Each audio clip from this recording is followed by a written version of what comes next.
Too little short for a stormtrooper.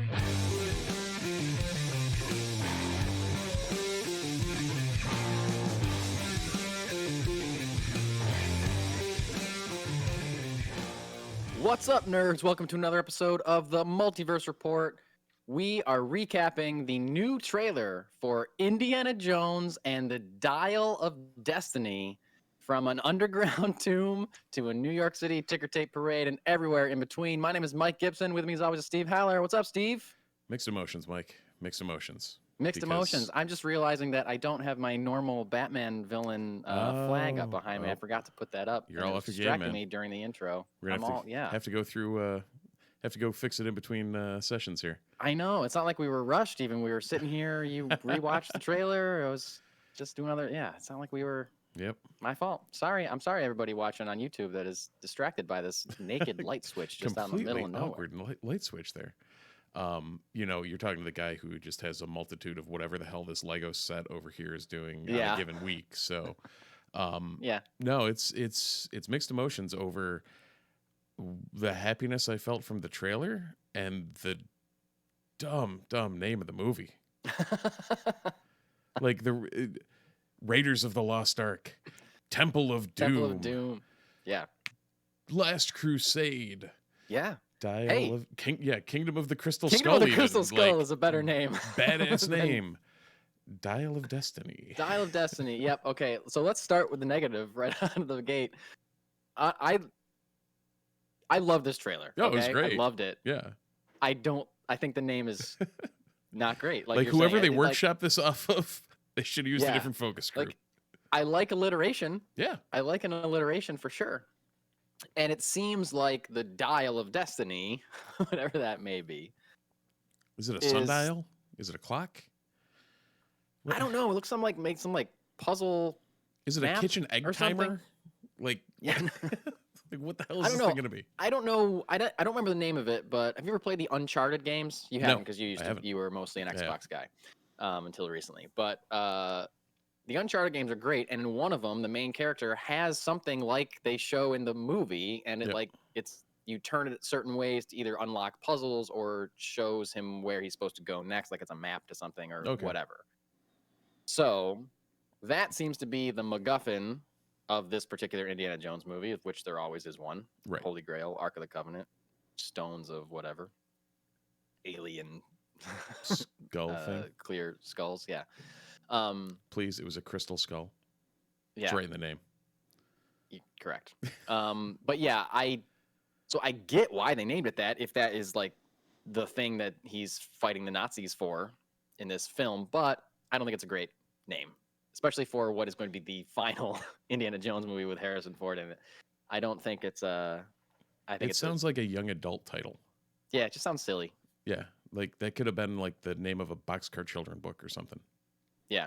So it seems like they were like, I don't know. It's almost like maybe they were chasing the alliteration. Like, it's got to be catchy. It's got to be hooky. Let's do an alliterative title. It's a dial he's going after. So what, like, you don't have to make it alliterative. No, it doesn't have to be. Raiders of the Lost Ark. That's, you're good to go.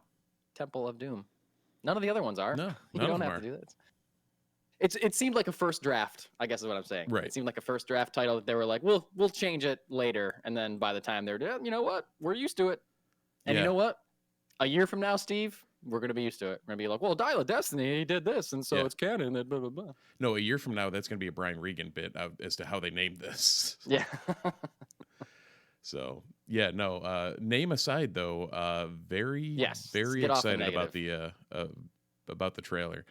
It felt like indie, which is funny because for a long time I almost forgot what that felt like, and I, much like you in recent weeks, I went back and rewatched Raiders last week over a couple of two sittings, and it's just a fun movie.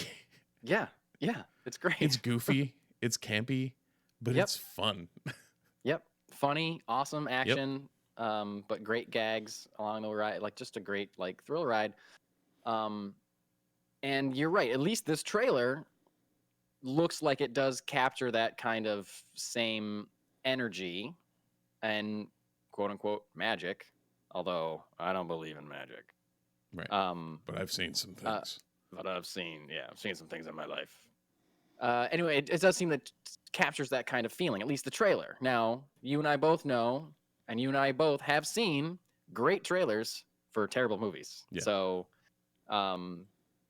but knowing the team behind this, knowing the effort that it would take to get this movie made, knowing that they've been trying to make it since they made Kingdom of the Crystal Skull like 10 years ago or whenever that movie came out. Longer than that, right? At this point, it's got to be a long time ago. Yeah, it was what? I don't even know. Yeah, that had to have been 2008 or something. Like it was a while ago. Yeah, it was 2008. Wow. Yeah. Okay. Nailed it. So, and I remember them talking about Indiana Jones 5 shortly after that one came out, and it just took this long to get a script, to find someone that was going to direct it that wasn't Steven Spielberg or, Which, I mean, if it means they found James Mangold, then sure, I'm fine with absolutely. That. They found a good replacement, I think. And again, it's just a trailer, but like the way this movie's shot, the way it looks great, and it feels like Indiana Jones, which in the hands of a filmmaker that maybe wasn't so reverent to the source material, they might not really execute on. They might not achieve. Now, one thing I do want to note, the way this is shot like my head remembers Indiana Jones looking. Right. Yes. Which, having gone back and watched Raiders, I'm just like, oh, okay. Like, it's still a movie that was made in 1983, but it's the standard, like, this is what I remember in my head that it was supposed to look like. Yeah, it's like color timed a little bit, so it's kind of like yellow. Yeah. All of it's kind of a little too yellow. Yeah, it looks like it was all filmed on parchment paper that was out in the sun a little too long type. Yeah. Yeah. Which it wasn't, but they can make it look like anything now. Oh, yeah. I love seeing John Rhys Davies back as Sala in the beginning. That his voiceover starts. I knew it was like, that's him immediately. Oh, 100%. I'm excited. Yeah, as soon as the voice kicked in, I'm like, well, they got him back. We were just talking about that. Yep. And I loved, I referenced it earlier, the I Don't Believe in Magic voiceover from Harrison Ford. I thought was great. But I've seen some things in my life that whatever he says makes me, question. Yeah. Things I can't explain or something. He says something like that. And, I thought it was really good. Like, I like that he's still like, you might think it is unreasonable for him to say, I don't believe in magic, when he's literally seen a heart ripped out of somebody's chest, and he's seen a mystical hundreds of year old knight tell him what chalice to drink out of and things like that. And he's seen the power of God vaporize an entire troop of Nazis. Yeah. I guess his eyes were closed for that, so I guess he didn't technically see it, but when it was over, he saw the aftermath of it. So he knew something happened. So you would think he also saw aliens take off and fly away in outer space, by the way. Yeah. So despite all that, he still doesn't believe in magic. You might think that doesn't make a whole lot of sense, but I also feel like it is crucial to the character of Indiana Jones for him not to have become some kind of like mystic. Yeah. Oh yeah, all this magic really exists, and I believe in it, and I practice it, and all that. This. He's got to be skeptical. Yeah. He's got to be skeptical. Hokey religions and ancient tricks are no match for a blaster at your side, kid. Different franchise. Same character. Same character, more or less. Harrison Ford plays the same character in everything. I remember reading that it wasn't until Steven Spielberg saw I almost called him Han Solo, saw Harrison Ford in Empire that convinced him that he would be a good Indiana Jones. Like, they were developing Raiders of the Lost Ark for a while, and George Lucas was pushing Harrison Ford, and it wasn't until not even after Star Wars, it was after Empire that Spielberg was like, okay, yeah, he'll be good. He'll be great at it. He definitely shows a little more range in Empire. Yeah, he shows some more range in Empire for sure. But what else? We got we got to talk about this because we talked about it last week, the de-aging. Oh yeah. That we were skeptical on. Holy crap! And we only see it for a clip at best, but real short. It looked like it was literally just something they clipped from another piece of film from the originals and just which is exactly what the quote from Kathleen Kennedy said. It's like, we want it to look like they found footage that they shot 40 years ago, And for the half second we saw it, it actually did. Like that picture and I of saw him people 40 was freeze framing it. Yeah, and I saw people freeze framing it and posting it on Twitter or whatever, and even in the freeze frame, it wasn't like you could pick out, oh, here's where the computer, whatever. It really looked like him. Yeah. Now we'll see how that holds up in like full action. You know, there was sure will. That was like the whichever Iron Man it was, where they had Robert Downey Jr. de-aged, where it was like looked very good, and then there were a couple moments where you're just like, Civil War. Yeah, War. Yep.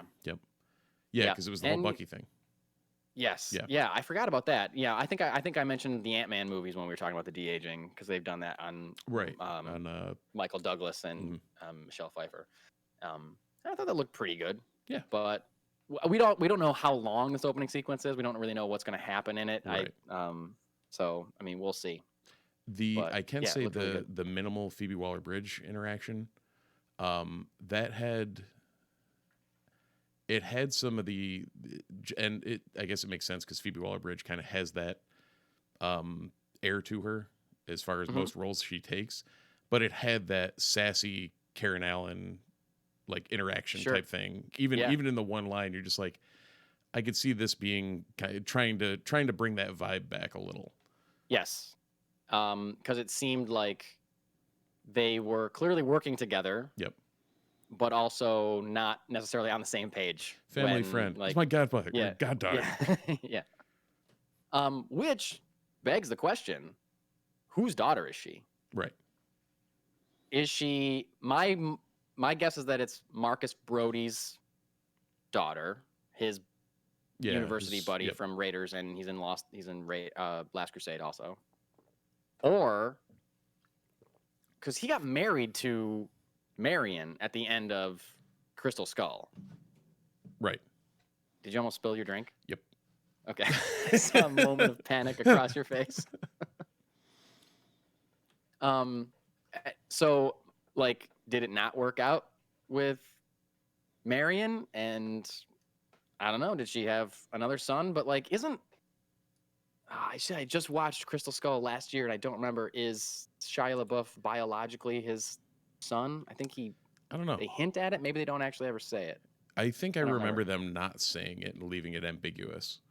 And it's also perfectly fine that you don't remember anything from that movie because you know what? I think that they do say it. I think that it is heavily implied that it is his son. Oh, okay. But I am not going to rewatch that movie in order to find out. I saw it last year. I don't need to see it again. I'll get there eventually, so I'll let you know when that happens. Yeah, you let me know on your rewatch. I'll do the recon on that this summer, whenever. Yeah. I can definitely see myself rewatching the first 3 before this one, but I probably will not watch Crystal Skull. It's understandable. If I do, I certainly won't be sober. No. But anyway, yeah, I mean, this looks great. We got some shots of Mads Mikkelsen and Boyd Holbrook as the villains. Was that speaking of the de-aging, was there a de-aging of Mads Mikkelsen? I think so. As well? I think there was. Yeah. So that means they're setting up the fact, like sorry, my alarm's going off. I thought I stopped it. We have to record, Mike. Yeah, sorry. It's wait, what? How's it still? I hit stop. Why are you still going on? I have a new phone. I don't know how to work it, apparently. Stop going off. Stop. What? Just throw it against the ground. It'll be fine. I am really going to turn it off because it won't stop. Oh, God. Technology, my friends. Slide to power off. My God. What if I turn it off and then it keeps going? It just... that'd be... Steve, this is off right now. I literally just turned my phone off and it's still going. I am utterly amazed at whatever's happening here. This is a brand new phone I activated today. Huh. I'm turning it back on. You may want to take that back. What is going on? Do you normally have a 9 o'clock or 10 o'clock? All of you listeners are witnessing this. Yeah, you're witnessing history here. You're watching something spooky. Okay, turn it back on. We're back on now. Does For it the stop life of now? me, I can't get this alarm to stop. Oh, no. The alarm is off. Here, I'm going to delete it. Still going. Guys, I don't know what to do. Force close the clock, maybe?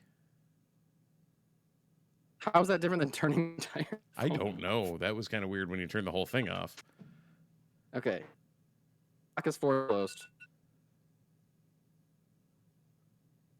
God. Okay, this is bad podcasting. So I'm just going to turn my phone way off, slide to power off. iPhone remains findable. Okay, who cares? Okay, just turn it off. Huh. Okay, I'm going to throw it across the room, and hopefully it won't bother us too much. I'm still going to hear it. Oh, wait, you know what it is? It's your work phone? I figured it out. Wrong phone? We're good. Well, apparently, I didn't even realize this was down here. My other phone that I hadn't erased yet apparently also still had the alarm going off. So it went off on both phones. And I'm sitting here thinking, why is my phone not working? But it's the phone that I thought was completely dead behind me going off. Anyway, Indiana Jones 5 looks great. Looks really good. What are you saying about the DH? Mads Mikkelsen's DH looks great too. Yeah. Yeah, I did like the last scene there, the nice turn on Indy's classic guy going crazy with a sword there. And the flea market scene or whatever. I was like, oh, that's a nice callback, flip on its head type thing. And I thought that was cool. And it kind of tells me that I hope they do this in the right balance, but the fact that they included that scene tells me that they are doing a little bit of like Force Awakens stuff where they're going to be referencing like the entirety of the franchise. Yeah. In little situations like that. I'm hoping that they don't do it so much that it feels like some kind of, trying too hard to like leaning too much on nostalgia, I guess is what I'm saying. Right. But I don't know. I'm still hopeful that won't be the case. But there is also a scene where Phoebe Waller-Bridge and Harrison Ford release what looks like a giant ball thing there, ball, like in the beginning of Raiders of the Lost Ark. Like they're releasing it to go either after somebody else or so they can get by it or something. But like that seems like also clearly a reference to Raiders of the Lost Ark. Yeah. And I'm fine if they do that because it makes sense that they could reference their own history or things that he would know what to do because he's done it before. But as long as it's not too nostalgia heavy and it's like its own thing still. Yeah. I hope for. But yeah, we get like shots of underwater. We get shots of him in the city. We get shots of him riding a horse through the subway. We get shots of them walking through underground tombs and over rickety bridges. And it just feels really like a fucking Indiana Jones movie. Yeah. It does. And it just looks great. And that's what we want. What else do we need? I think that's what we're all shooting for, and that's all we can kind of hope for is that they actually hit that. And by the feel of it, it seems like they're doing that. Seems like they're onto it for sure. And when this is the final score that will be composed by John Williams. He's retiring. Yeah. After this movie. So, and I gotta say, the music in the trailer was great, and I love they really saved the hit of the theme for halfway through the trailer, like when the epic action parts of the trailer really started. They saved it for that, and when that theme hit, I got to tell you, I got a little emotional. I didn't cry, but I was like, oh yeah, Indiana Jones, like there it is. Like I felt it in my heart. Yeah, definitely hits the feels when that chimes in. There it is. Now we're there. They showed us the hat and the whip and unleashed that theme on us. I was like, oh, yep, I'm in. Well, no matter what, when this comes out, the Multiverse Report will have their top men on it. For sure. Men. Top men. I forgot how great that just that little scene. I forgot how phenomenal that is until I saw it again. I'm like, oh yeah, that's just perfect. Yeah, it's great. So many greats. They're digging in the wrong place. Bad dates. Such good. Yep. Yeah. Oh, what's that line? He's talking to the bad guy in that cafe, and he's saying like the Ark is like a way to talk to God. He's like, you want to talk to God? Let's go see him together. I've got nothing better to do. So good. Oh yeah. No, one-liners left and right. Oh yeah. Yeah, so good. Though I can say it did throw me off on Raiders that and I don't think the fact that the Marion and Indy theme is so close to Han and Leia, it is. Really threw me off. I was like, oh, did you just phone this one in a little, John, when you were putting them all together, or?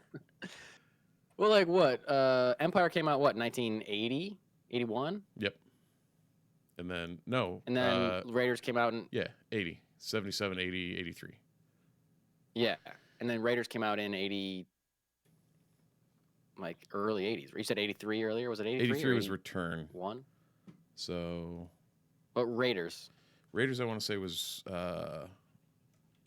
maybe I think it was between Empire 81. And 81. Jedi. 81, yeah, okay. So yeah, 80 and 81, he was writing those themes around the same time. Yeah. Let me get a couple wires crossed. Yeah. Yeah, Temple of Doom was 84, Last Crusade was 89. All right, yeah. Yeah. Well, cool. Yeah, I was very excited to see this trailer. I think it definitely met all my expectations. And this summer. Steve, I'm starting to get excited about the final episode that we will do for the year, in which, if we keep tradition with what we did last year, we will take time to read a list of all the nerdy genre stuff that's coming out within the next year. And look ahead. I just was thinking about that this week when I was just like, wow, that's going to be a long list, I think, from what we know is happening already. It seems like it's pretty, definitely growing. Is going to be on it. It will.